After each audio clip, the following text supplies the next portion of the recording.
This is just in. The Milwaukee Bucks are waiving Damian Lillard and stretching the remaining $113 million on his contract. This is the biggest contract in terms of waiving a player like this in the history of the league. The Bucks are going to have $20 million on their books for the next 5 years. That is a lot of dead money. Milwaukee is just dead, man. Most expensive divorce in NBA history. The Suns are buying out Bradley Beal's contract. Where does this rank among the worst contracts in NBA history? Last year, I made a video covering the second apron and gave it a very strong title. The NBA wants the dynasty to die. And lo and behold, since that video dropped, we've seen yet another team win the NBA championship, the 7th in 7 years. Despite recent blunders on the podium, Adam Silver has done a phenomenal job on the parity front. We've seen dynasties blow up now for one reason or the other, but the root cause of all of them is because of the cap. NBA champions letting go key rotation pieces, former All-NBA players walking for nothing. The new climate in the NBA ensures that if you have a team that's too good, it won't stay that way for long. But there's a hidden fold in the newly contracted CBA that has inadvertently given contenders ways to make their teams better that I can guarantee you Adam Silver and the NBA did not sign up for. What is that exactly? Well, that's what we find out today on Kip 11. To begin, let's explain a few simple concepts in the NBA CBA, which if you don't know is kind of the rules for the NBA, collectively bargained by the Players Association and the owners. Let's start with the waive. Not that one, the cut, get him out of there. Sometimes, when a player and a team agrees on a contract, there may come a point where one or both parties don't want to honor the rest of the deal that they have. The typical way that this goes is that an NBA team goes to a player and tells them, hey buddy, we don't want you to play for us anymore. We'll still pay you the rest of your remaining contract, but we're gonna find someone else to play for us. Of course, they might skip that part and you find out that you get cut on Twitter. But this is something that happens often enough in the NBA, oftentimes in creating space for a recently acquisition player. But sometimes there's a different reason to cut the player, namely salary cap. The player either A, makes too much money, or B, occasionally, the player doesn't want to play there anymore. What happens here is then called a buyout, where a player and a team sit down and negotiate and an amount left on a player's contract, and essentially have the player give back some of the guaranteed money to the team. Now, you might be wondering, why would a player pay a team to cut them? Well, sometimes you just really want to leave. Like Blake Griffin in Detroit. Blake Griffin had and was performing at a max deal level for the Detroit Pistons for precisely 1 year. But then Blake got hurt and then at some point stopped really wanting to be there, despite having 2 years left on his contract. So he paid Detroit $13.3 million to cut his contract with them early, while still getting $62 million from them in guaranteed money. This move empowered Blake to sign with the Brooklyn Nets for the minimum salary, where he happily got to play for a title favorite. See, the beauty of the buyout, if you still have value, you essentially have two teams paying you at the same time. The team that just cut you and the team that you sign a new contract with. Like double dipping. Now, you might be asking, why didn't they do a trade for Blake? But the thing is, no one wanted to take on $35 million for an allegedly no-need Blake Griffin, which is what led to the buyout in the first place. But we're getting ahead of ourselves. Now let's talk about the final variation of the cut, the stretch provision. When a team has trapped itself into a corner and needs any kind of way to get rid of a player by any means necessary, and said player won't agree to a buyout, or the money that's left after a buyout is still too much to deal with for the team, a team can soften the blow of the contract by stretching out its value. For example, if you want to waive a player that has 2 years left on his contract and is owed $20 million, instead of paying off $10 million per year, you can stretch it out to 5 years at $4 million a year. This famously happened with Luol Deng and the Los Angeles Lakers. In that faded offseason of 2016, the Lakers signed a 31-year-old, no-need, washed-up Luol Deng to a 4-year, $72 million deal. And he ended up benched halfway through the season in favor of rookie Brandon Ingram. To put it into context, the Lakers spent 20% of their salary on a guy who, after one season, was called nowhere man by local press because he wasn't even suiting up for games. Per the LA Times, he has asked to be traded. They can't trade him because no one will take on his salary. He wishes they could cut him. He says they haven't discussed a buyout, but he has more than $40 million left on his contract, so that wouldn't work for the Lakers. They wanted to cut him, but that just would be stupid. So this was a real predicament for Luol Deng. He was making too much money for his value and couldn't be traded. So how'd they solve this? Well, first, they did actually use the buyout trick, because apparently Luol Deng was pretty miserable getting paid $17.5 million a year to be an assistant coach. So he gave the Lakers back $7.5 million.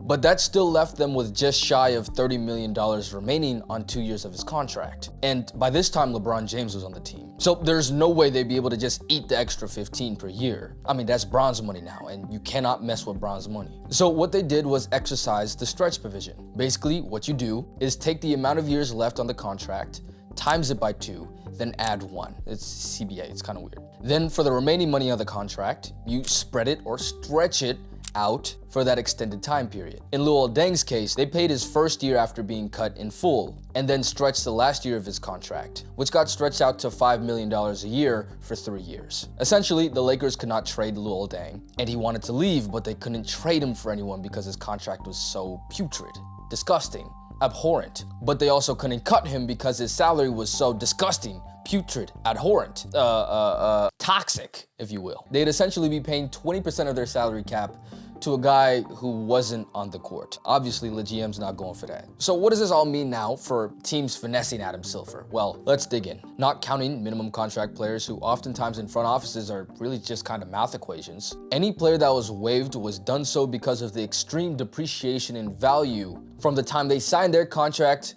to the point in which they were waived. Other examples include Larry Sanders, who with $44 million remaining on his contract, decided he didn't want to play basketball anymore, or Joakim Noah, who was another extreme beneficiary of the 2016 NBA offseason, who went almost the exact same route with Luol Deng with the New York Knicks. This also happened with Deron Williams, who fell off 2 years after playing with Brooklyn. The pattern is evident. Teams waive players with big contracts if they are old, injured, or don't want to play basketball anymore. It's the way it's always been.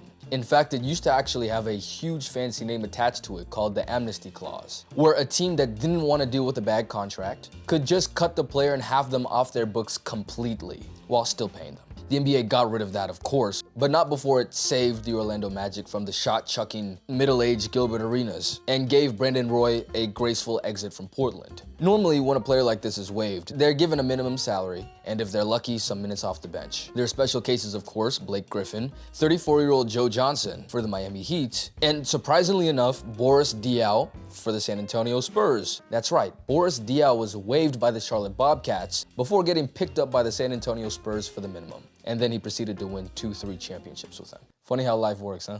But long story short, you cut a player when there wasn't any more value for them. But this season, we started to see a shift. We had 3 players on max level deals this season get waived by 3 separate teams, and 2 of them put $100 million on their respective teams' books.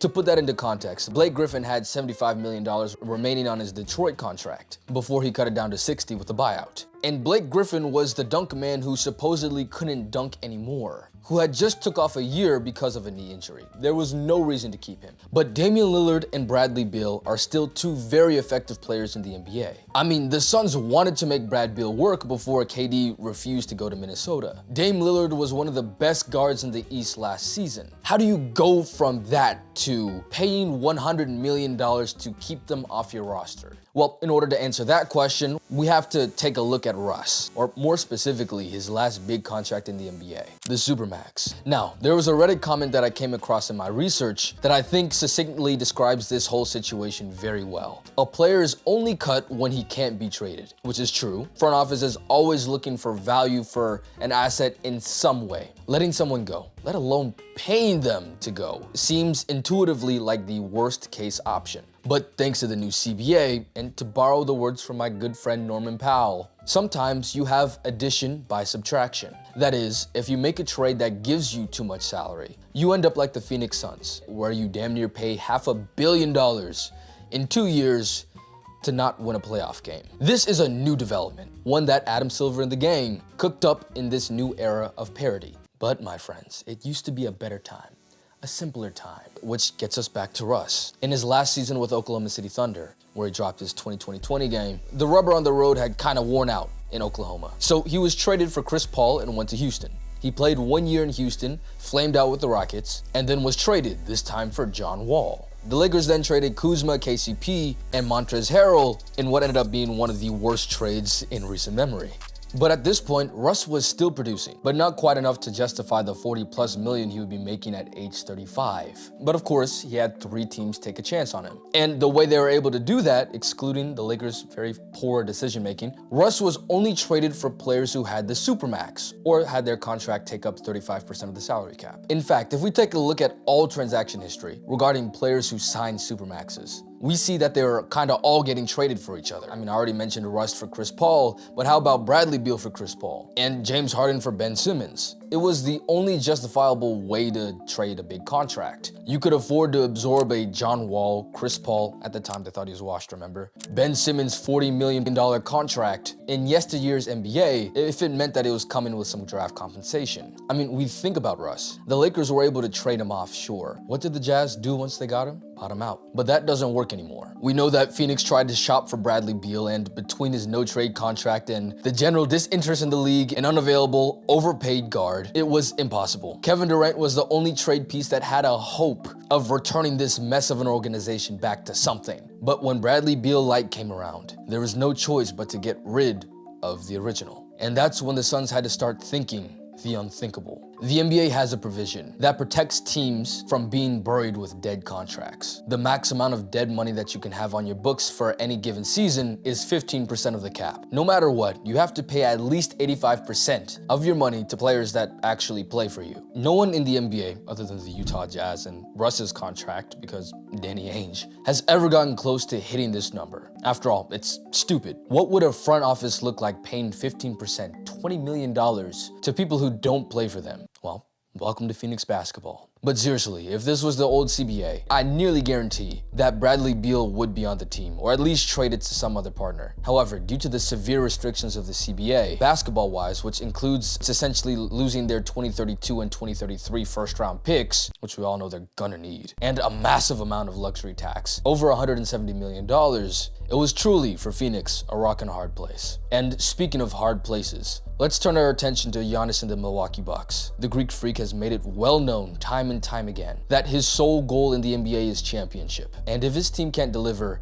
he'll find one that can. This fearsome demand has led the Bucks to make some pretty drastic measures, like trading essentially 5 first-rounders for Jrue Holiday, and then turning around and trading Jrue Holiday and 3 first-round picks for Damian Lillard. Then, of course, in the 2025 playoffs, Damian Lillard, the guy who I guess they traded 8 first-round picks for, went down for the entire next season, with a team that was already on its way out in the first round of the NBA playoffs in the Eastern Conference. It didn't seem like there was any chance of Milwaukee making it out anytime soon. This allowed Giannis, of course, to wonder if it was time to be traded, giving Milwaukee the very real fright of losing their best buck in 50 years. And the picks they'd already traded away to appease the Freak meant that they weren't going to be back at the top anytime soon, even if they did get Amen Thompson. So they looked to free agency, and the Indiana Pacers, notorious for their penny pinching, were willing to give up Miles Turner at a perfectly reasonable deal in order to not touch the tax. Eat the rich, bro. What's going on? There was a gaping hole at the center position after Milwaukee had lost Brook Lopez, and the top free agent in the 2025 class happened to be the exact same build as Splash Mountain, except 10 years younger. And of course, nobody's trading for a 35-year-old guard coming off an Achilles tear, and certainly not one who's getting paid $50 million. The only trade that another team would have accepted, funnily enough, is Bradley Beal for Dame Lillard. So that's where we are. 2 max salary guards, both untradeable because of their contracts. Prior to this offseason, the biggest number ever stretched out was $27 million for the Charlotte Hornets and Nico Batum. Now, these guys with over $100 million left on both of their deals essentially had their teams stretch out their contracts for 5 years, pushing both the Milwaukee Bucks and Phoenix Suns into cap purgatory that we've never seen the likes of before. To make matters worse for Phoenix, Bradley Beal had to be bought out for this to work. If they just waived and stretched him, they would be over the 15% cap for dead money because of other people they'd waived. So Beal gave them back some money, just enough for them to be at the 15% cap. Hey, get your money, black man. I ain't got no issue. Now, of course, these 2 names were the biggest story, but there's another max level contract of value that had a team pay him to leave. And of course, this is none other than DeAndre Ayton, or Dominating, who, despite being in his literal athletic prime, despite averaging a double-double last year, had the Trailblazers wanting nothing to do with him, as evidenced by 2 straight drafts picking 2 lottery centers. So they sat down Ayton and asked to have some of his money back so he could go play for someone else. And since we're lining this all up, by the way, let's go ahead and include Jordan Clarkson a veteran guard who provides a serious scoring punch off the bench, the rebuilding Utah Jazz had no use for him in his $14 million